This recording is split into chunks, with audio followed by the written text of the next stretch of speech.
Assalamu alaikum. Welcome to Once Upon a Crescent, a collection of stories for young Muslim children. I am your author and storyteller, Mrs. Hashmi. This is Season 2, and for Season 2, I'm going to need my lovely listeners to really tap into their imagination. I'll be saying the story, but your imagination is what will bring it to life. Tonight's bedtime story is called Qasim's Superhero T-Shirt. At the Khan's residence early one Saturday morning, there was a storm of emotions being felt by two young boys. The hustle and hurried energy that Mama was feeling could also be felt by both Hasan and Qasim. Mama was trying to rush out the door to go to the park with her boys to take advantage of the beautiful sunny morning. Mama called out to her boys, "Hasan, Qasim, come down and put your shoes on." Hasan was finding his shoes, and he was the first one ready to go. As always, this responsible 8-year-old boy knew what the morning routine was on the weekends. They would pick up breakfast and head to the park to have an outdoor picnic. "Qasim, where are you? Why are you taking so long?" Hasan called out to his 4-year-old brother. Qasim was pulling out shirts out of the drawer one by one and throwing them to the ground. When Mama and Hasan went upstairs to check on him, they discovered a mess.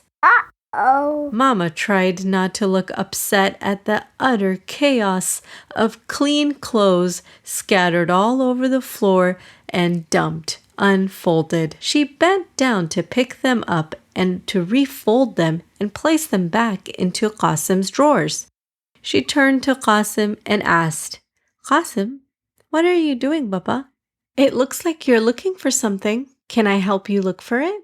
Qasim was standing in front of Mama, shirtless. He was rubbing his tummy with his hands and scratching his back. He was clearly unbothered by anything except for the fact that he couldn't find his favorite Avenger Thor t-shirt. Qasim had a frantic look in his eyes. Mama knew that look. It was the look that made Mama understand that there were some big feelings that were going to come up. Mama thought back to where she saw that t-shirt last. "Oh, Qasim, remember you dropped a little bit of chocolate milk on yourself yesterday? It's actually in the washer right now. Let's go pick another shirt." Qasim did not like that idea. "No," he said angrily. "I want my Thor shirt." He was yelling. Hasan pulled out another shirt and held it up for his little brother to see. "Okay, what about this one?" he said helpfully. "This is Spider-Man. Spider-Man is kind of like Thor, right? They both are superheroes. Remember, he has a suit and so does Thor. And both of them have the color red on them. So why don't you just wear this one? Come on." Hasan was in a hurry, so he tossed it to his brother and expected him to put it on. Qasim was not liking this idea either. "No, I don't want to," he said angrily. Hasan tried again. "Okay, Qasim, what if we pretend that this is your Thor shirt?"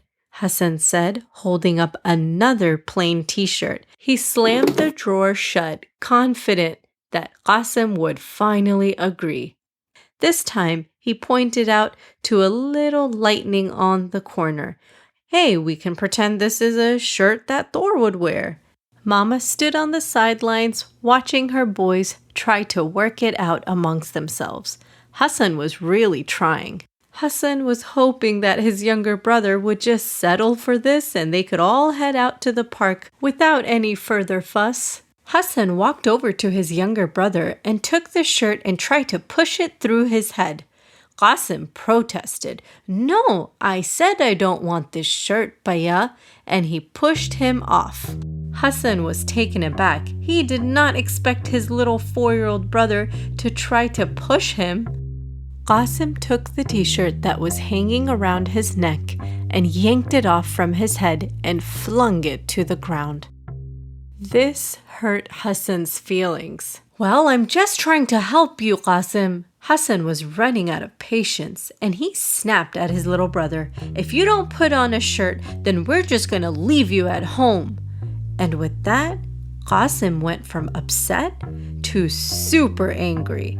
Qasim stomped his little feet and clenched his little hands and yelled with a screech, "No, no, I don't like you. Go away."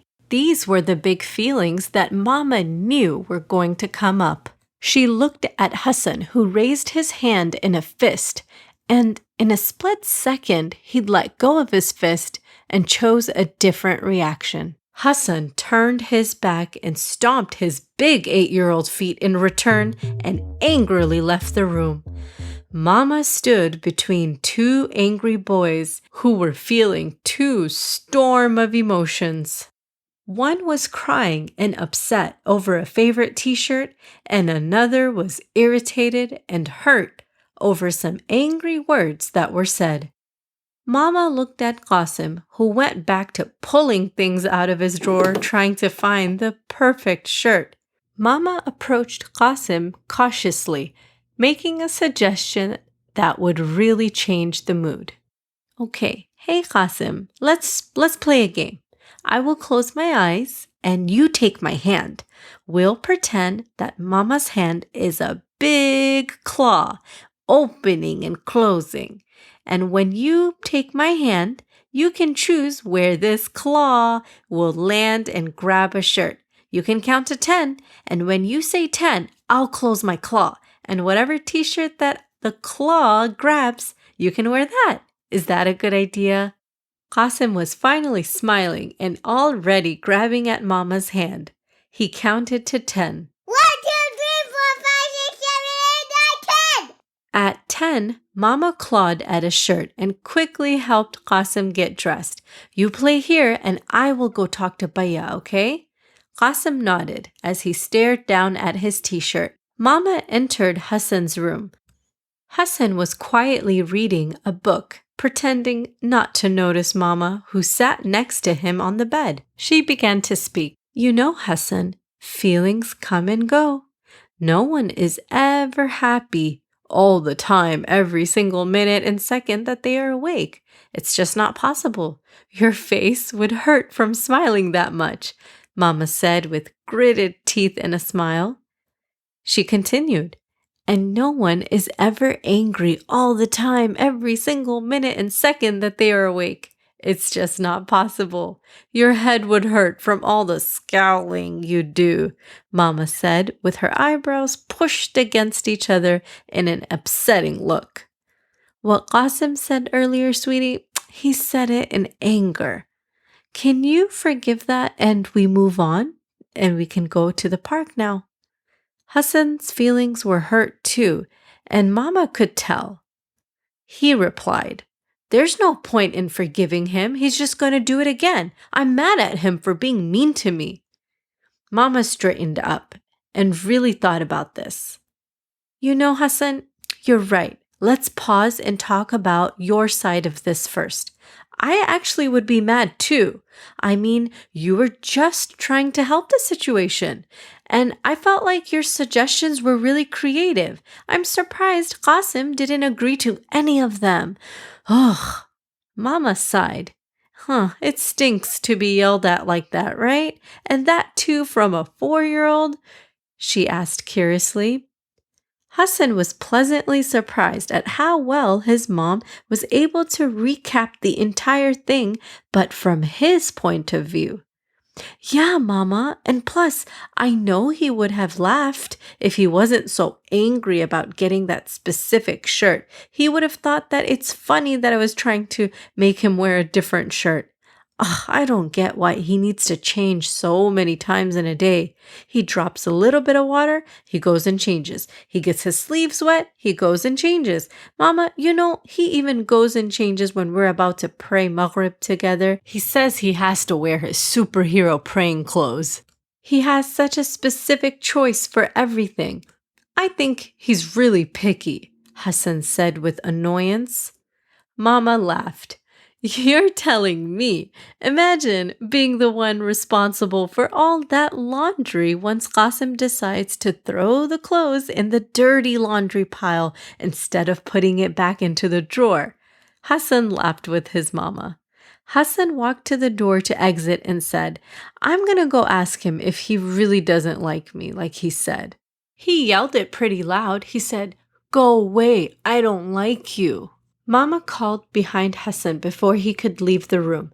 Wait 1 second. Before you go, let me ask you this, Hasan. When you think about this calmly, do you really think he doesn't like you? Hasan thought about this for a moment. Well, he said so, didn't he? Mama replied. Why don't you find evidence about how untrue this is? Challenge that thought that's telling you that your brother doesn't like you and find ways that this isn't true.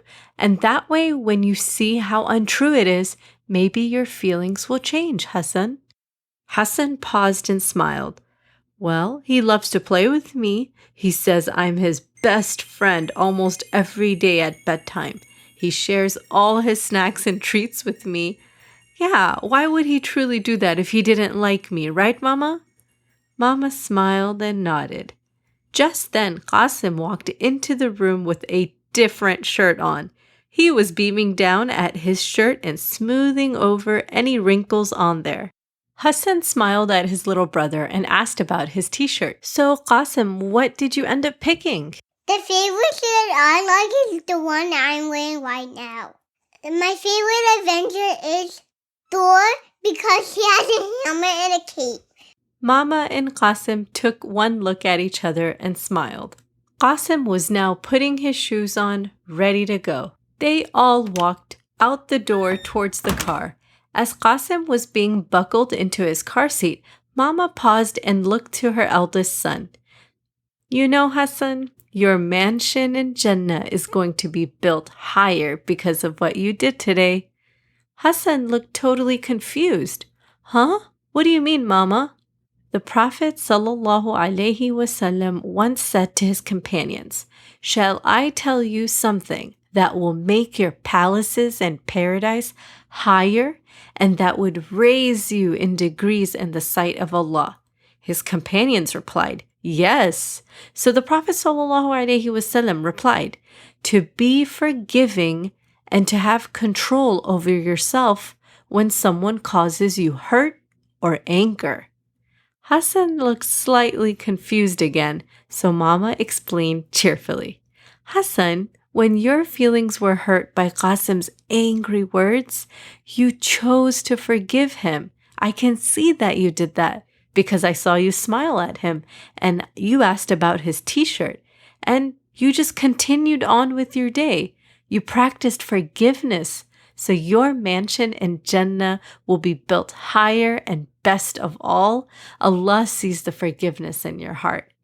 Qasim interrupted and exclaimed, But I'm sorry that I yelled at you. Hasan gave his little brother a kiss on the cheek. Forgiveness felt good, Hasan thought.